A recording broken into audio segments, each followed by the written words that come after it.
The suspect, accused of killing a man and getting into a shootout with officers, causing Interstate 10 to shut down, is now facing some big legal trouble. 56-year-old Leroy Edwards Jr. is facing murder and several attempted murder charges.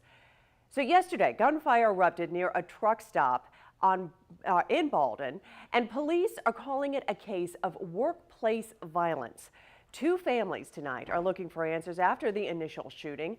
On Your Side's Cameron Eppinger spoke with the victims' families, and tonight he's joining us with their reactions, as well as with some new information about the investigation. And that suspect, Lee Edwards Jr., is not only accused of killing his former co-worker here at the truck stop yesterday morning, but he's also accused of shooting at police, and as a result, he's facing multiple felony charges.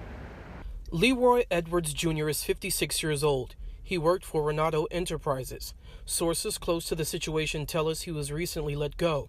Here's a picture of the gun used in the crime, according to the sheriff's office. After the shooting, investigators say Edwards got into a shootout with 3 police officers on the interstate nearby. None of them were hurt. However, a police vehicle was struck by multiple bullets. As a result of both shootings, Edwards is now facing 1 count of second-degree murder and 1 count of attempted murder in the truck stop shooting and 3 counts of attempted murder in the shootout with police. Family identified the man killed as Todd Phillips. His wife says he was a great husband and provider for his family. Joe Parcell has been identified as the man wounded. His family says Parcell is recovering in the hospital and simply asked the community for their prayers.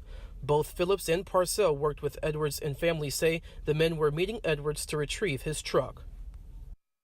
Now, this case remains under investigation. Investigators are urging anyone with information on this crime to call police. For now, reporting from Baldwin, Cameron Eppinger, First Coast News, on your side.